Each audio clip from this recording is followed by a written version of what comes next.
Continuando aqui a nossa aula, né? Fiquem todos com o microfone desativado, né? Para não ajudar. E outra coisa, quem estiver com alguma página no computador aberto, fecha, fica só com o Meet, ou o celular fica só com o Meet, porque tudo isso, gente, influencia bastante aí na nossa conexão, tá? Então, vamos lá, gente. Então, lá no, como eu estava falando, lá no México, né, mais ao sul, onde as latitudes elas são mais baixas e mais próximas da zona tropical, as temperaturas elas são mais elevadas. E, consequentemente, os níveis de chuva também vão ser mais elevados, tá? Então, nessas áreas, essas temperaturas, elas podem variar de 20 graus centígrados a 40 graus, tá?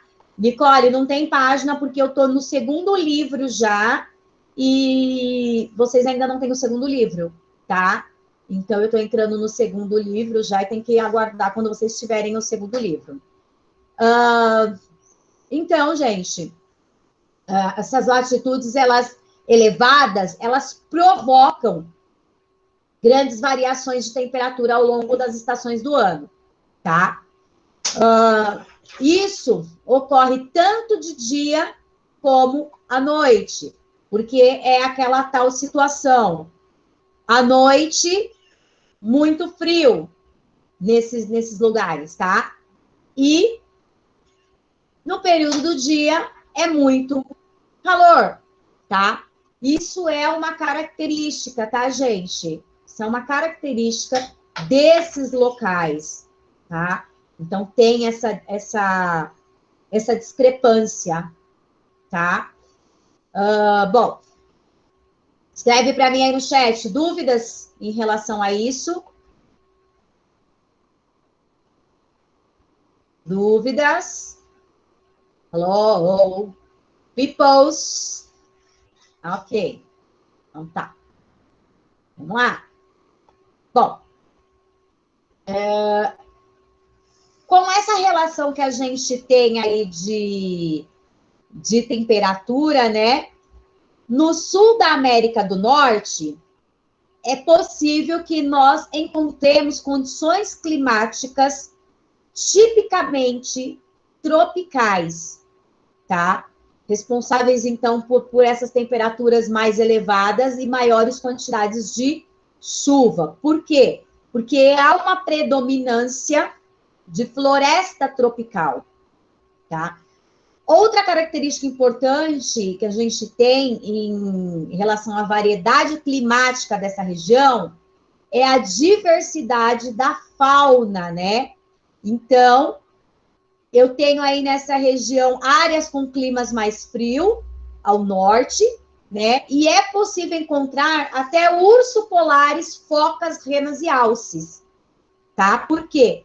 Por conta dessa diversidade de clima, tá? E nas regiões de clima mais temperado, a gente encontra pumas, os bisões, tá? Uma grande variedade de insetos e répteis e roedores, tá?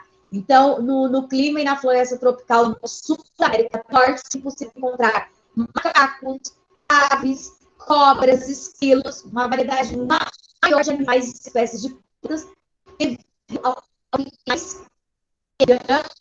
esse clima mais quente, ele traz aí uma predominância, né, de uma variedade muito grande de animais. Percebam que o clima, ele contribui, então, né, para essa questão de desenvolvimento de fauna e flora, tá? E principalmente de fauna, tá? Paulo, aí eu não tenho o que fazer, Paulo, vai ter que seguir a aula desse jeito mesmo, porque se a gente for ficar entrando e saindo da aula toda hora, a gente não vai conseguir seguir com a aula nunca, tá? Depois, hoje vai ter que ficar assim, gente, aí depois eu vou ver o que eu vou fazer aqui, o que vai acontecer, porque assim, não tem ninguém usando a conexão aqui em casa, tá? E aí vamos ver o que vai acontecer. Deixa eu só dar uma... Só eu sair aqui da sala. Entendi, Nicole. Eu vou sair aqui da sala só eu para ver o que acontece, tá, gente? Eu já volto aí, já, tá? Ei, Laia. Dê paciência. Mano, ela pensa que a conexão é coletiva aqui, velho. Sim. Aí eu falei pro meu pai, né? Meu pai não liga não, sua internet tá do seu lado. Não é que fica ruim, fica travando, não dá pra entender o que ela fala. Aqui. Bom, vamos dar continuidade lá e vamos ver o que acontece. Essa questão, tá, gente? Então, que eu estava falando de fauna e flora, que fique bem claro para vocês, principalmente a fauna, devido a diversas regiões com climas e vegetações diferentes, é comum, então, que essas regiões... Vitor, mita seu microfone, por favor, porque se o microfone ficar aberto, ele trava a conexão também, por favor. Obrigada, Vitor. Então, acontece aí, gente, de ter uma fauna mais exuberante, tá? Bom, relevo e hidrografia são coisas bastante importantes aqui, né, nessas regiões, tá? Então, o relevo da América do Norte, ele apresenta características físico-naturais que influenciaram nas formações de ocupação do território e na distribuição da população, tá? Então, algumas superfícies da costa oeste são bem montanhosas, apresentando aí planícies e depressões, principalmente na área central e nos planaltos e montanhas na costa leste, tá? Já na costa oeste da América do Norte, apresenta, então, grande atividade tectônica, tá? Principalmente lá na Califórnia, né? Onde a gente tem lá a famosa fenda de San Andreas, né? Que é aí, gente, uma fenda enorme que surgiu, né? Essa fenda, ela surgiu aí milhares de anos e tem uma relação, então, com toda a movimentação das placas tectônicas, tá? Então, essa questão das placas tectônicas tem um envolvimento muito forte aí nessa região, tá? Como é que tá agora, gente? Vou dando umas perguntadinhas de vez em quando para ver como é que tá seguindo a aula. Coloquem para mim aí no chat, por favor. É que assim, né? Hoje é sexta-feira, então imagina só, o provedor de internet hoje está super carregado, gente. Porque sexta-feira acho que é o dia que o pessoal mais usa a internet. Mas vocês vão me sinalizando e a gente vai dando um jeito, tá? Vamos lá. Então, nessas regiões aí, né? Na questão aí, na parte da Califórnia, a gente tem, então, essa questão tectônica, tá? E isso faz também com que toda essa dinâmica de clima, né, de clima mais quente, clima mais frio, sim, pode ter de repente, Felipe. E toda essa dinâmica também leva muito nessas regiões a ter tufões e furacões, tá? Por quê? Porque ela sofre uma grande influência de fenômenos climáticos e o sistema de circulação atmosférico é fechado, tá? Então, ocorre em grande escala, em áreas de baixa pressão atmosférica, apresentam ventos fortes que se deslocam de forma rotativa, principalmente em espiral, tá? Então, ocorrem no Atlântico normalmente ou no Nordeste do Pacífico, e são os famosos chamados aí furacões, tá? Que acontece aí no norte do Índico, ou no noroeste ao sul do Pacífico, são os chamados tufões, tá? Então, essa região, ela é propensa, né, também a tufões e furacões, além das atividades sísmicas, tá? Então, a falha de San Andreas, ela é uma falha gigantesca, ela é visível, tá com cerca de 13 mil quilômetros de extensão, e que marca, então, os limites entre duas grandes placas tectônicas, Então, há uma divisão, é o limite da placa tectônica norte-americana e a placa do Pacífico, tá? Então, a característica dessa fenda é a marcação dos limites das placas tectônicas. Nessa área, há ocorrência também de vulcanismo, tá? As principais cadeias de montanha dessa região são a cadeia da costa, a cadeia do Alasca, as montanhas rochosas e a Serra Madre, tá? E os pontos mais altos dessa região é o Monte Denali, que é também conhecido, gente, como Monte Miquelon, tá? Com mais de 6.194 metros de altitude, tá? Então, as montanhas rochosas, elas se estendem desde o Canadá até o sul dos Estados Unidos, tá? E o destaque maior que a gente tem nessa região, principalmente na paisagem da América do Norte, fica pelo estado do Arizona, e o destaque que a gente tem é o Grand Canyon, com uma extensão de 446 quilômetros e uma profundidade média de 1.600 metros, tá? E o Grand Canyon, ele foi esculpido, né, pela ação do Rio Colorado, tá, gente? Então, o Rio Colorado foi o que fez toda, né, a curvatura, tem todo aquele desenho lindo do Grand Canyon, tá? Dúvidas até aí, pessoas? Sinalizem para mim, por favor.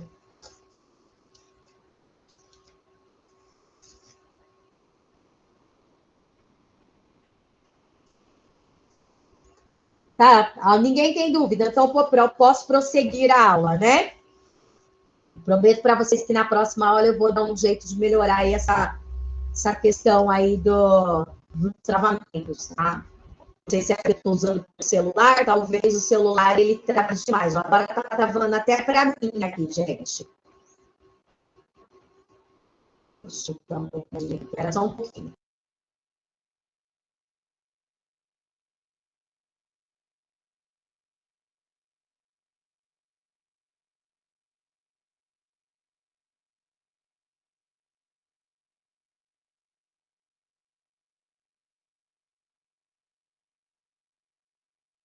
Gente. Nossa, que Uai. susto. Pensei que era só pra mim. Eu também.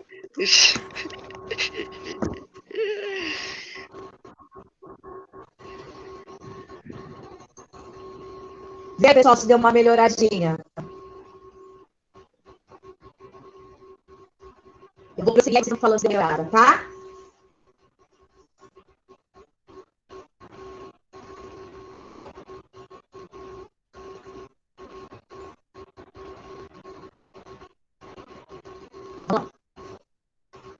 Bom, a gente vai falar agora um pouquinho, né, dos furacões exatamente, na verdade, a gente vai falar um pouquinho dos furacões da tempestade, porque eles são não tem o que fazer, infelizmente, já. Saiam vocês da reunião e voltem, por favor. É problema de flexão, gente, eu não tenho como resolver isso.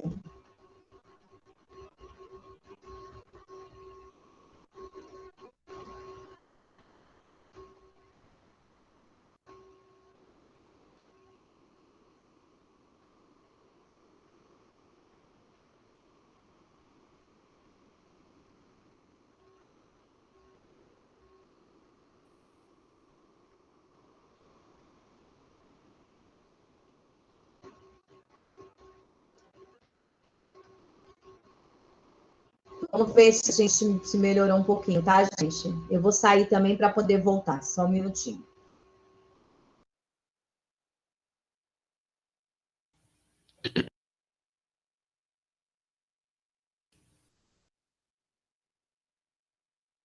Alô? A gente Oi, tá esperando a Felipe. professora, Felipe. Olá, Felipe.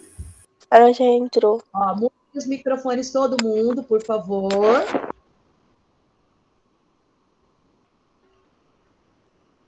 Vamos lá, vamos tentar prosseguir aí mais um pouquinho com a aula.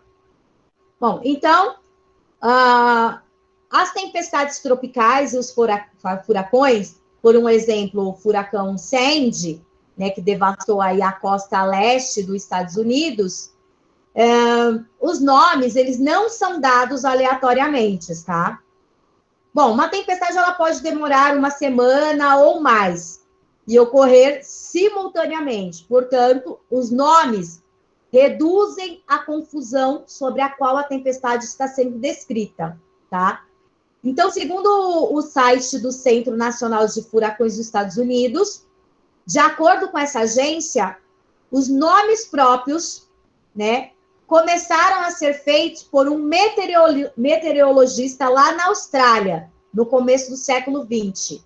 Então, ele usou os nomes de políticos de quem ele não gostava para falar dos furacões. E assim, poder dizer ironicamente que fulano causou um grande desastre, tá? Então, lá no início, gente, quando começaram a nomear furacões, tempestades, esse meteorologista, com raiva, né, desses políticos que ele não gostava, ele acabou, então, dando nome, né, para algumas tempestades, furacões, nome desses políticos, tá? Nessa questão, então, durante a Segunda Guerra Mundial, o Centro de Furacão dos Estados Unidos acabou, né, por conta dos ciclones que ganharam força, acabou dando nomes de mulheres, né, principalmente dados pelos meteorologistas da Marinha. E aí, na década de 50, os ciclones do Atlântico Norte começaram a ser chamados com nomes cujas primeiras letras seguiam em ordem alfabética, tá? E aí, como surgiu vários nomes, como Abel, Baker, Charlie, tá? Então, hoje, a Organização de Meteorologia Mundial tem uma lista de 21 nomes para os próximos 6 anos. E a intenção é que os nomes sejam curtos e rapidamente entendidos quando pronunciados para facilitar as comunicações, tá?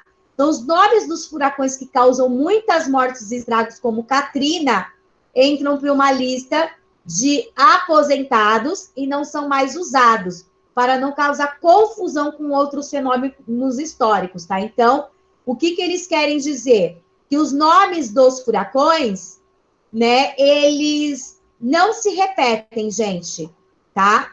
Os nomes dos furacões, sim, Felipe, exatamente.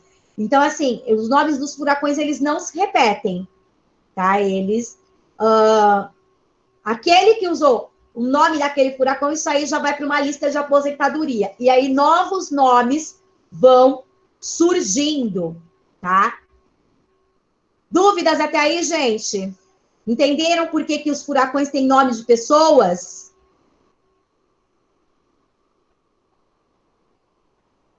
Escreve aí para mim no chat, pessoal, que a aula hoje está difícil por causa dessa conexão. Escreve no chat, por favor, se vocês têm alguma dúvida.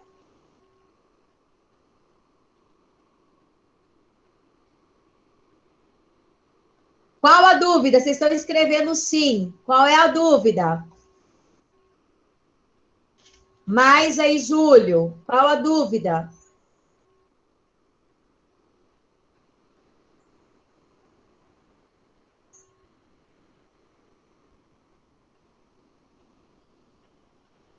Pessoas. Ah, tá. Tá bom, então. Então tá, ó. Obrigado, Maisa. Bom, para a gente finalizar essa aula, que não, infelizmente não foi muito produtiva hoje, por conta dessa conexão, eu vou falar um pouquinho da bandeira dos Estados Unidos, tá?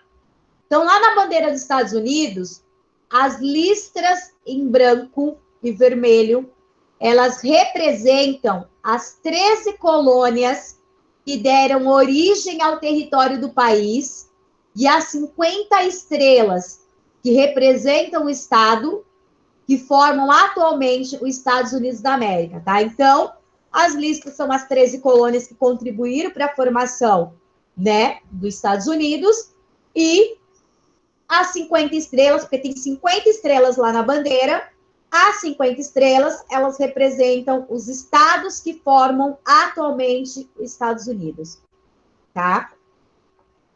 Então, na nossa próxima aula, a gente vai dar aí um pouquinho mais de ênfase, né, aos Estados Unidos, né, e a gente vai falar um pouco mais sobre a extensão, sobre o PIB, né, então vocês vão conhecer mais a fundo aí o que realmente é os Estados Unidos em si. Bom, gente, só lembrando, então, que eu vou subir lá na plataforma, tá, hoje ainda, a questão do trabalho de vocês, tá? Mensal. O trabalho vai ter prazo para entrega, então não atrasem. Outra coisa importante que eu preciso falar para vocês antes de encerrar a aula, primeiramente pedir desculpa pelo acontecido aí da conexão hoje não tá legal, tá? E segundo, quando vocês subirem uma atividade na plataforma que vocês não conseguirem editar essa atividade, tá? Vocês podem escrever no caderno as respostas e me mandam uma foto. Não mandem atividade incompleta, gente, porque se vocês mandam atividade incompleta, diminui os pontos de vocês, tá? Lembrando que essas atividades diversas, elas valem até 4 pontos. Tá? Então, se você não entrega a atividade completa, a atividade recebe menos pontuação. Outra coisa que eu preciso falar para vocês, muito importante, por um exemplo, se a atividade foi lançada no sistema na última semana de junho, que seria, por exemplo, semana que vem, que ela começa aí a partir do dia 23, essa atividade só vai ser cobrada na próxima semana de julho. Mas as atividades anteriores a essa data, ou seja, as atividades, hoje é dia 19/6, as atividades anteriores ao dia 19/6 só serão recebidas até dia 30 de junho, tá? E pela plataforma. Por quê, gente? Porque senão é difícil para mim também. Eu não posso passar o dia inteiro sentada aqui no computador abrindo e-mail, igual aconteceu no bimestre passado, que eu recebi mais de 300 e-mails de atividades. Eu não dou conta disso, entendeu? Porque assim como vocês têm a vida pessoal de vocês, eu também tenho a minha, entendeu? Às vezes para fechar notas de muitos esse bimestre, teve dias que eu trabalhei até 1h da manhã para acordar no outro dia às 6 horas e vir dar aula. Tá? Então, atividades que são até a data de hoje, 19/6, serão recebidas somente até dia 30. Depois do dia 30, o aluno já perde ponto. Tá? Já não vai ser considerada mais essa atividade. Então, organizem-se, tá? Porque as minhas atividades, elas são enviadas semanalmente. Por exemplo, vocês já tiveram aula comigo essa semana, já tem atividade, então eu já não vou subir a atividade mais hoje, né? Porque já tem atividade. Então, vocês têm aí uma semana para fazer a atividade, tá? Então, precisa que vocês se organizem para não sobrecarregarem vocês e não sobrecarregar também os professores, tá? Então, vou dar aula como encerrada. Obrigado a todos. Até semana que vem. Bom final de semana para vocês.